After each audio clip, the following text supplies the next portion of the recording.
नमस्कार, मैं श्वेता। बिहारी न्यूज में आपका स्वागत है। आज है 28 फरवरी, दिन शनिवार। खबरों की ओर बढ़ने से पहले एक नजर डालते हैं आज की सुर्खियों पर। बीपीएससी के एपीओ पदों पर 20 मार्च तक करे आवेदन। 300 सीटों के लिए जल्दी करें अप्लाई। आरक्षित वर्गों को मिलेगी छूट। अब गूगल मैप पर दिखेंगे बिहार के आधार केंद्र। यूआईडीएआई ने की साझेदारी। नजदीकी केंद्र का पता और सुविधाओं की तुरंत मिलेगी जानकारी। होली के लिए बीएसआरटीसी की स्पेशल बस सेवा शुरू। दिल्ली, हरियाणा और झारखंड रूट पर यात्रियों को मिलेगी सब्सिडी। 8000 से अधिक लोग कर चुके हैं सफर। कौवों और मुर्गियों की मौत के बाद H5N1 की हुई पुष्टि। एक सप्ताह के लिए पटना जू हुआ बंद। लोगों से की गई अफवाहों पर ध्यान न देने की अपील। बिहार सरकार का बड़ा फैसला। राज्य के 35 जिला अस्पतालों में चरणवार आईसीयू सुविधा का होगा विस्तार। स्वास्थ्य सेवाओं में सुधार की दिशा में उठाया गया महत्वपूर्ण कदम। 3 मार्च को लेगा साल 2026 का पहला चंद्र ग्रहण। भारत के ज्यादातर हिस्सों में देगा दिखाई। पटना, भागलपुर और गया जी में दिखेगा केवल अम्ब्रल फेज। अश्विन ने अभिषेक को लप्पेबाज कहे जाने पर जताई नाराजगी। कहा उनका बैट स्विंग युवराज सिंह से भी बेहतर। अभिषेक शर्मा ने जिम्बाब्वे के खिलाफ खेली 55 रनों की पारी। चलिए अब एक नजर डालते हैं अब तक की 25 बड़ी खबरों की ओर। बीपीएससी के एपीओ पदों पर 20 मार्च तक करे आवेदन। बिहार लोक सेवा आयोग यानी कि बीपीएससी ने सहायक अभियोजन अधिकारी के पदों पर भर्ती के लिए शॉर्ट नोटिफिकेशन जारी की है। ऑनलाइन आवेदन प्रक्रिया 27 फरवरी से शुरू हो चुकी है और 20 मार्च तक जारी रहेगी। इस भर्ती के माध्यम से कुल 300 उम्मीदवारों की नियुक्ति की जाएगी। आवेदन करने के लिए उम्मीदवार के पास भारत के किसी भी मान्यता प्राप्त संस्थान से कानून में स्नातक डिग्री और अन्य निर्धारित पात्रताएं होना अनिवार्य है। आयु सीमा 21 से 37 वर्ष रखी गई है। वहीं आरक्षित वर्गों को छूट मिलेगी। आवेदन के लिए उम्मीदवार बीपीएससी की ऑफिशियल वेबसाइट www.bpsc.bihar.gov.in पर जाकर के ऑनलाइन रजिस्ट्रेशन कर सकते हैं। व्यक्तिगत जानकारी दर्ज करें, फीस भुगतान करें, दस्तावेज अपलोड करें और फॉर्म का प्रिंट आउट लें। अब गूगल मैप पर आसानी से दिखाई देंगे बिहार के आधार केंद्र। बिहार सहित पूरे राज्य के आधार केंद्र गूगल मैप पर दिखाई देंगे। गुरुवार को इसके लिए गूगल और यूआईडीएआई के बीच साझेदारी हुई थी। इससे लोग अपने नजदीकी सत्यापित आधार केंद्र तक आसानी से पहुंच सकेंगे और केंद्र पर उपलब्ध सेवाओं की जानकारी पा सकेंगे। इसके अलावा केंद्र की कार्यावधि, पार्किंग सुविधा और दिव्यांग अनुकूल बुनियादी ढांचे जैसी जानकारी भी मिल सकेगी। यूआईडीएआई के जनसंपर्क अधिकारी के अनुसार यह सुविधा आने वाले महीनों में चरणबद्ध तरीके से शुरू होगी। यूआईडीएआई के सीईओ भुवनेश कुमार के अनुसार यह कदम आधार धारकों के जीवन को सरल बनाने में मदद करेगा। मेरी पंचायत ऐप उपयोग में देश में चौथे स्थान पर पहुंचा बिहार। डिजिटल इंडिया के तहत भारत सरकार ने ग्रामीण प्रशासन को सीधे जनता तक पहुंचाने के लिए मेरी पंचायत ऐप लॉन्च किया है। यह ऐप पंचायतों के बजट, विकास कार्यों, फंड खर्च, सरकारी योजनाओं और निर्वाचित प्रतिनिधियों की जानकारी रियल टाइम में प्रदान करता है। बिहार में इस ऐप के 3,22,772 से अधिक उपयोगकर्ता हैं। राज्य देश के चौथे स्थान पर है। ऐप ग्रामीणों को सुझाव देने, शिकायत दर्ज करने और विकास कार्यों की निगरानी करने की सुविधा देता है। जियो टैग्ड और जियो फेस्ड फीडबैक सिस्टम में पारदर्शिता बढ़ती है। यह ग्रामीण स्वशासन और सामाजिक लेखा परीक्षा को मजबूत बनाता है। बिहार के श्रद्धालुओं के लिए आईआरसीटीसी 28 मार्च से भारत गौरव पर्यटक ट्रेन शुरू कर रही। यह 7 रात और 8 दिन की धार्मिक यात्रा ज्योतिर्लिंग दर्शन के साथ शिरडी साई दर्शन के तहत नासिक के त्र्यंबकेश्वर और दृष्णेश्वर ज्योतिर्लिंग, पंचवटी, शिरडी साई बाबा मंदिर, शनि शिंगणापुर और एलोरा की गुफाओं के सहित उज्जैन के महाकालेश्वर ज्योतिर्लिंग के दर्शन कराएगी। ट्रेन बिहार और झारखंड के प्रमुख स्टेशनों से गुजरेगी। पैकेज सुरक्षित, सुविधाजनक और किफायती है। 10 या अधिक यात्रियों के समूह को प्रति व्यक्ति 600 रुपए की छूट मिलेगी। बुकिंग www.irctctourism.com या फिर हेल्पलाइन पर उपलब्ध है। शिक्षा मंत्री का ऐलान। बचे हुए शिक्षकों का तबादला जल्द होगा पूरा। शिक्षा मंत्री सुनील कुमार ने बताया कि बिहार में 2.5 लाख शिक्षकों का तबादला किया जा चुका है, जिनमें 80% शिक्षकों को संतोषजनक स्थानांतरण मिला। विषयवार शिक्षक उपलब्धता के कारण सभी को तुरंत संतुष्ट करना संभव नहीं था। उन्होंने स्पष्ट किया है कि जिनका तबादला अभी नहीं हुआ है उनका भी जल्द स्थानांतरण किया जाएगा। मंत्री ने यह भी कहा कि पुराने वेतनमान वाले शिक्षकों का तबादला भी किया जाएगा। शिक्षा मंत्री ने स्कूलों की सफाई, पोषण वाटिका के निर्माण, भाषाई एकेडमियों के एकीकृत निदेशालय और मदरसा और संस्कृत विद्यालयों के कर्मियों के भुगतान जैसी योजनाओं की जानकारी दी। बिहार विधान परिषद का 212वां सत्र 19 बैठकों के साथ हुआ संपन्न। बिहार विधान परिषद का 212वां सत्र समाप्त हो गया, जिसमें 19 बैठकें आयोजित हुई। इस दौरान 1190 प्रश्नों की सूचनाएं प्राप्त हुई, जिनमें से 1024 स्वीकृत और 273 का उत्तर सदन में दिया गया। सदस्यों ने जन सामान्य की समस्याओं पर चर्चा की और अधिकारियों से समाधान की मांग की। ध्यान आकर्षण, शून्यकाल और निवेदन सहित कुल 1457 सूचनाओं पर कार्यवाही हुई। सत्र में कई महत्वपूर्ण विधेयक पारित हुए, जैसे बिहार विनियोग टेक्निक सेवा आयोग, कर्मचारी चयन आयोग, नगर पालिका, सिविल न्यायालय, सूक्ष्म वित्त और मदरसा शिक्षा बोर्ड के संशोधन। इनमें प्रशासनिक, वित्तीय और शैक्षणिक सुधार तथा पारदर्शिता सुनिश्चित होगी। बिहार में शिक्षक छुट्टी प्रणाली में बड़ा बदलाव हुआ। अब आकस्मिक बिहार में शिक्षक छुट्टी प्रणाली में बड़ा बदलाव हुआ। अब आकस्मिक अवकाश के दौरान पड़ने वाले रविवार और अन्य सरकारी छुट्टियों को छुट्टी दिनों में शामिल नहीं किया जाएगा। यह घोषणा शिक्षा मंत्री ने विधानसभा में की, जहां सदस्यों ने इस समस्या पर जोरदार बहस की थी। इस शिक्षा कोष पोर्टल में आवश्यक तकनीकी सुधार किए जाएंगे ताकि शिक्षक सभी संख्या में छुट्टियां ले सके। इस कदम से शिक्षकों को अपने अधिकार अनुसार छुट्टियों का लाभ मिलेगा, कार्य संतुष्टि बढ़ेगी और मानसिक शांति मिलेगी। सुधार से प्रक्रिया पारदर्शी और शिक्षक हित में होगी। बिहार सरकार ने 10 मार्च तक सभी गैर जरूरी निकासी पर लगाई रोक। बिहार सरकार ने वित्तीय वर्ष 2025-26 के अंतिम महीने में वित्तीय अनुशासन बनाए रखने के लिए बड़ा कदम उठाया है। वित्त विभाग के निर्देश के अनुसार 10 मार्च तक वेतन, पेंशन, सहायक अनुदान और संविदा कर्मियों के मानदेय को छोड़ करके अन्य सभी निकासी और भुगतान रोक दिए गए। यह कदम बजट प्रबंधन को प्रभावित करने वाले अनावश्यक दबाव को रोकने और पारदर्शी वित्तीय प्रबंधन सुनिश्चित करने के लिए लिया गया है। कई विभाग और ठेकेदार जैसे शिक्षा, स्वास्थ्य, बिजली, सड़क निर्माण और पंचायती राज अब अपने अरबों रुपए के बिल 10 मार्च तक ट्रेजरी में नहीं निकाल पाएंगे। बिहार में होलिका पर प्रदूषण रोकने के लिए चलेगा जागरूकता अभियान। होलिका दहन पर प्रदूषण का गंभीर असर देखा जा रहा। लोग पुराने टायर, पॉलिथीन और कूड़ा जला करके स्वास्थ्य और पर्यावरण को नुकसान पहुंचा रहे। बिहार राज्य प्रदूषण नियंत्रण परिषद के अध्यक्ष डीके शुक्ला ने बताया कि परिषद नुक्कड़ नाटक के जरिए जागरूकता अभियान चलाएगी। उन्होंने लोगों से अपील की है कि होलिका में गोबर के उपले, सूखी लकड़ियां, धूप, कपूर और गुग्गुल का प्रयोग करें। प्लास्टिक और रबर जलाने से जहरीली गैसें निकलती है, जो कैंसर, दमा और एलर्जी जैसे बीमारियों का खतरा बढ़ाती है। आम की लकड़ी और हवन सामग्री शुद्ध वातावरण बनाती है। कौवों और मुर्गियों की मौत के बाद H5N1 की हुई पुष्टि। पटना के PC colony, Kankarbagh, juice sector park और हाईकोर्ट परिसर में अचानक कौवों और मुर्गियों की मौत के बाद जांच के लिए सैंपल भोपाल भेजे गए। रिपोर्ट में H5N1 बर्ड फ्लू की पुष्टि हुई। प्रशासन ने प्रभावित इलाके में 1 किलोमीटर क्षेत्र को संक्रमित घोषित किया और 4,575 मुर्गियों, 9,662 अंडे और 530 किलो दाना नष्ट किया गया। पटना जू को 1 सप्ताह के लिए बंद किया गया। पूरे इलाके में दवा का छिड़काव और सफाई की जा रही। अधिकारियों ने लोगों से सावधानी बरतने और अफवाहों से बचने की अपील की। पासपोर्ट के रंग से पहचाने यात्री का अधिकार। भारत में पासपोर्ट मुख्य रूप से 4 रंगों में जारी होते हैं, जिनका उद्देश्य और महत्व अलग है। नीला पासपोर्ट आम नागरिकों के लिए होता है, सफेद सरकारी अधिकारियों के लिए, मरून राजदूतों और सांसदों के लिए और नारंगी। पासपोर्ट का रंग इमिग्रेशन अधिकारियों को यात्री की हैसियत, उद्देश्य और सुरक्षा स्तर तुरंत पहचानने में मदद करता है। दुनिया में रंगों का राजनीतिक और धार्मिक महत्व भी है, जैसे लाल या मरून यूरोप, नीला अमेरिका, हरा मुस्लिम देश और काला न्यूजीलैंड और कुछ अफ्रीकी देशों में। यह सुरक्षा जांच को तेज और प्रभावी बनाता है। बीएसआरटीसी की स्पेशल बस सेवा पर यात्रियों को मिली भारी सब्सिडी। होली के मौके पर बिहार राज्य पथ परिवहन निगम ने दिल्ली, हरियाणा, झारखंड और पश्चिम बंगाल के लिए स्पेशल इंटरस्टेट बस सेवा शुरू की है, जो 23 मार्च तक जारी रहेगी। 23 से लेकर के 25 फरवरी तक टिकट बुकिंग पर यात्रियों को भारी सब्सिडी दी गई और लगभग 8,000 लोग यात्रा कर चुके हैं। दिल्ली मुजफ्फरपुर, दिल्ली सीतामढ़ी और दिल्ली सिवान रूट पर सबसे ज्यादा भीड़ रही। बिहार के विभिन्न शहरों में और 26 फरवरी को भी 92% सीटें भरी रही। होली ईद के लिए 118 एसी बसें संचालित की जाएगी।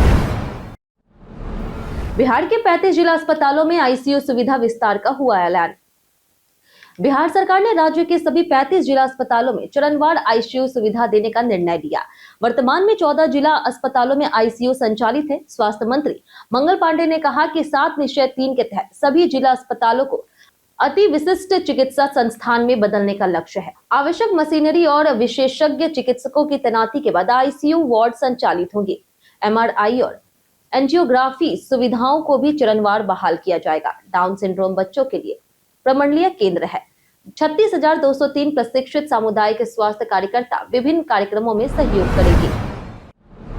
होली से पहले संविदा कर्मियों का मिलेगा लंबित मानदेय।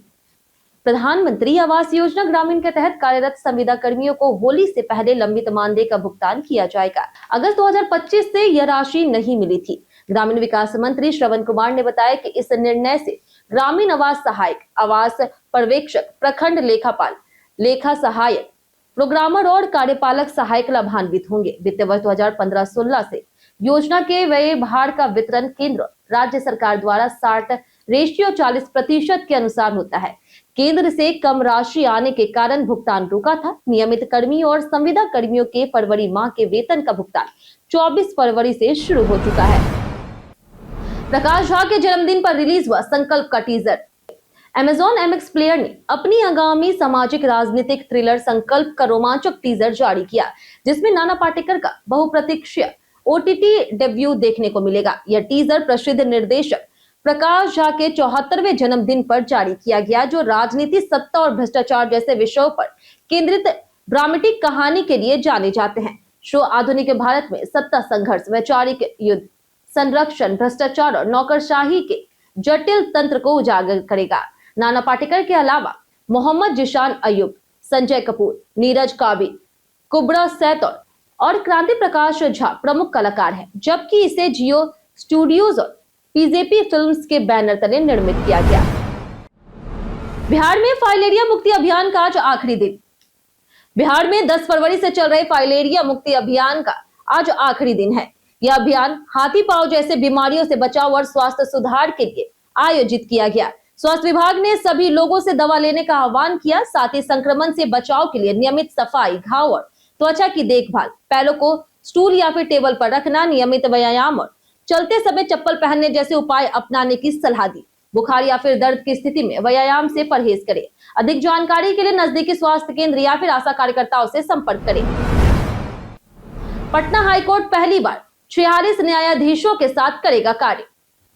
पटना हाईकोर्ट इतिहास में पहली बार 46 न्यायाधीशों के साथ कार्य करेगा। सुप्रीम कोर्ट कॉलेजियम ने 26 फरवरी 2026 को 9 अधिवक्ताओं की नियुक्ति मंजूर की, जिससे न्यायालय की कुल क्षमता का लगभग 87% बढ़ जाएगा। नए न्यायाधीशों में मोहम्मद नदीम सिराज, रंजन कुमार झा, कुमार मनीष, संजीव कुमार, गिरिजेश कुमार, आलोक कुमार, राजकुमार, राणा विक्रम सिंह और विकास कुमार शामिल है। यह नियुक्तियां न्यायिक निरंतरता सुनिश्चित करेगी, क्योंकि 2026 में 3 न्यायाधीश सेवानिवृत्त होने वाले हैं। बार और विधि जगत ने इसे ऐतिहासिक और सकारात्मक कदम बताया, जिससे लंबित मामलों का निपटान तेज होगा।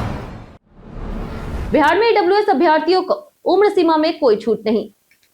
बिहार विधानसभा में संसदीय कार्य मंत्री विजय चौधरी ने स्पष्ट किया है कि आर्थिक रूप से कमजोर सामान्य वर्ग यानी कि ईडब्ल्यूएस के अभ्यर्थियों को किसी भी नियुक्ति परीक्षा या फिर अन्य मामलों में उम्र सीमा में छूट नहीं मिलेगी।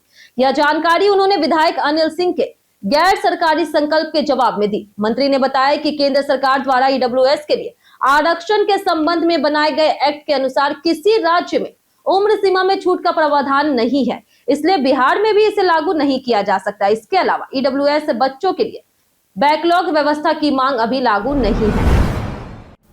जाने आज कैसा रहेगा बिहार के मौसम का मिजाज।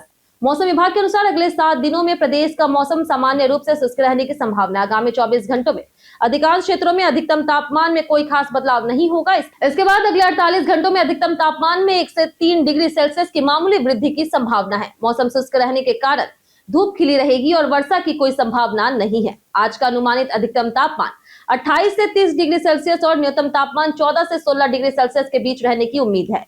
इस अवधि में हल्की धूप और सामान्य मौसम स्थितियां बनी रहेगी। 3 मार्च को लगेगा साल 2026 का पहला चंद्र ग्रहण। साल 2026 का पहला चंद्र ग्रहण 3 मार्च होली से ठीक पहले मंगलवार को लगेगा। भारत के अधिकांश हिस्सों में से देखा जा सकेगा। हालांकि पश्चिमी भारत में कम दिखाई देगा। ग्रहण भारतीय समय अनुसार दोपहर 3:20 में शुरू होगा और शाम 6:48 में समाप्त होगा, जिसमें पूर्ण चरण शाम 4:34 से 5:33 तक रहेगा। बिहार के पटना, भागलपुर और गया जी में केवल अमृत फेज का अंत दिखाई देगा, जो 57 मिनट, 1 घंटा 4 मिनट और 56 मिनट तक रहेगा। बिहार में 91 आवासीय स्कूलों में अब 24 घंटे स्वास्थ्य कर्मी होंगे तैनात। बिहार सरकार ने अनुसूचित जाति और अनुसूचित जनजाति के बच्चों के लिए संचालित 91 आवासीय विद्यालयों में 2400 घंटे तैनात स्वास्थ्य कर्मियों की तैनाती का निर्णय लिया है। इन स्कूलों में आपातकालीन स्थिति में निपटने के लिए बहुउद्देशीय वाहन भी उपलब्ध कराए जाएंगे। मंत्री लखेंद्र कुमार रौशन ने बताया कि 720 सीट क्षमता वाले 40 नए आवासीय विद्यालय खोले जाएंगे।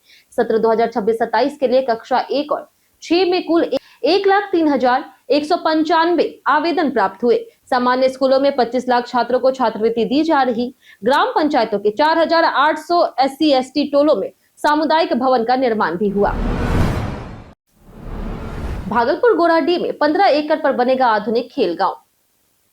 बिहार सरकार के खेल विभाग की मंत्री श्रेयसी सिंह के सतत प्रयासों और पहल के परिणाम अनुसार भागलपुर जिले के गोराडीह अंचल में आधुनिक सुविधाओं से युक्त खेल गांव के निर्माण का रास्ता साफ हो गया। राज्य मंत्री परिषद ने 15.01 एकड़ सरकारी भूमि को खेल विभाग को निःशुल्क हस्तांतरित करने की स्वीकृति दी है। इसमें cricket, football, kabaddi, badminton, hockey और अन्य खेलों के लिए अंतर्राष्ट्रीय मानकों के अनुसार मैदान, कोर्ट और हॉल बनेंगे। विशेषज्ञ कोच, फिटनेस और फिजियोथेरेपी की सुविधा भी मिलेगी। यह खेल गांव अंग क्षेत्र के खिलाड़ियों को राष्ट्रीय और अंतर्राष्ट्रीय मंच पर प्रतिस्पर्धा का अवसर देगा। अश्विन ने अभिषेक को लप्पेबाज कहे जाने पर जताई नाराजगी। T20 वर्ल्ड कप में खराब फॉर्म के बाद अभिषेक शर्मा ने जिम्बाब्वे के खिलाफ 55 रनों की पारी खेलकर आलोचकों को चुप करा दिया। पाकिस्तान के पूर्व तेज गेंदबाज मोहम्मद आमिर के एक वीडियो में अभिषेक को लप्पेबाज कहा जाने पर भारत के पूर्व लेग स्पिनर रविचंद्रन अश्विन ने कड़ी नाराजगी जताई। अश्विन ने कहा कि अभिषेक का बैट स्विंग युवराज सिंह से भी बेहतर है और उन्हें लप्पेबाज कहना गलत है। उन्होंने ये भी बताया कि अभिषेक हर गेंद पर बड़ा शॉट लगाने की कोशिश करते हैं। इस पारी के साथ अभिषेक ने फॉर्म में वापसी की है और भारत के सेमीफाइनल दौर कायम रही। कई कारणों से दर्ज है भारत के इतिहास में आज की तारीख। 1884 में वीर सुरेंद्र साई भारतीय क्रांतिकारी का निधन हुआ। 1904 में general sir Arthur Power Palmer भारतीय सेना के अफसर का निधन हुआ। 1913 में पंडित नरेंद्र शर्मा हिंदी के प्रसिद्ध कवि और लेखक का जन्म हुआ। 1944 में रविंद्र जैन हिंदी सिनेमा के संगीतकार और गायक का जन्म हुआ। 1936 में कमला नेहरू और 1963 में डॉक्टर राजेंद्र प्रसाद का निधन हुआ। 1989 में योग गुरु तिरुमलाई कृष्णाचार्य और 2020 में हॉकी खिलाड़ी बलबीर सिंह खुल्लर का निधन हुआ। आज के दिन राष्ट्रीय विज्ञान दिवस और राष्ट्रीय डी एडिक्शन दिवस भी मनाया जाता है। गूगल ने पेश किया नया AI image generation model nano banana 2। Google ने अपने AI इमेज जनरेशन मॉडल का नया संस्करण नैनो बनाना 2 पेश किया है, जिसे जेमिनी 3.1 फ्लैश इमेज भी कहा जा रहा है। यह model fast image generation, editing और क्विक एडिट के लिए डिजाइन किया गया है और नैनो बनाना प्रो की सबसे बेहतरीन क्षमताओं को जोड़ता है। Nano banana 2 real time web data और जेमिनी की नॉलेज का उपयोग कर सटीक और पढ़ने योग्य टेक्स्ट वाली इमेज तैयार करेगा। मॉडल 512 पिक्सल से 4K रिजोल्यूशन तक के क्रिएटिव कंट्रोल और सोशल मीडिया पोस्ट निर्माण के लिए उपयुक्त है। इसमें Gemini app, Google search AI mode, lens AI studio API और गूगल क्लाउड में इस्तेमाल किया जा सकता है। हम प्रतिदिन आपसे 5 ऐसे जरूरी सवाल उसके जवाब बताएंगे जो कि BPSC, बिहार पुलिस दरोगा समेत SSC जैसे प्रतियोगी परीक्षाओं में काम आएंगे। सवाल इतिहास, बिहार स्पेशल, विज्ञान, करंट अफेयर्स और भूगोल से रहेंगे। पूछे गए 5 सवाल में आपने कितना सही जवाब दिया ये हमें कमेंट करके जरूर बताएं। तुम्हारा पहला सवाल है, बिहार के इनमें से कौन सा जिला नेपाल के साथ अपनी सीमा साझा नहीं करता? ऑप्शन ए है मधुबनी, ऑप्शन बी है पूर्णिया, ऑप्शन सी अररिया या फिर ऑप्शन डी सीतामढ़ी। इसका सही जवाब है ऑप्शन बी पूर्णिया। हमारा दूसरा सवाल है, बिहार में अन्य उद्योगों की तुलना में खाद्य प्रसंस्करण उद्योग की संख्या अधिक कौन सी है? ऑप्शन ए है गन्ना, ऑप्शन बी है गेहूं, ऑप्शन सी है मक्का या फिर ऑप्शन डी चावल। इसका सही जवाब है ऑप्शन डी चावल। हमारा तीसरा सवाल है, पटना का सबसे पुराना मंदिर कौन सा है? ऑप्शन ए है बिरला मंदिर, ऑप्शन बी है पाटन देवी मंदिर, ऑप्शन सी है महावीर मंदिर या फिर ऑप्शन डी नौलखा मंदिर। इसका सही जवाब है ऑप्शन बी, पाटन देवी मंदिर। हमारा चौथा सवाल है, किस मंत्रालय ने माई भारत बजट क्वेस्ट 2026 के शुरू? ऑप्शन है वित्त मंत्रालय, ऑप्शन बी है शिक्षा मंत्रालय, ऑप्शन सी है सूचना और प्रसारण मंत्रालय, ऑप्शन डी युवा मामले और खेल मंत्रालय। इसका सही जवाब है ऑप्शन डी, युवा मामले और खेल मंत्रालय। और आखिरी सवाल, 10वां मिशिंग युवा महोत्सव कहां आयोजित किया गया? ऑप्शन ए है असम, ऑप्शन बी है नागालैंड, ऑप्शन सी है मणिपुर, ऑप्शन डी है सिक्किम। इसका सही जवाब है ऑप्शन ए असम।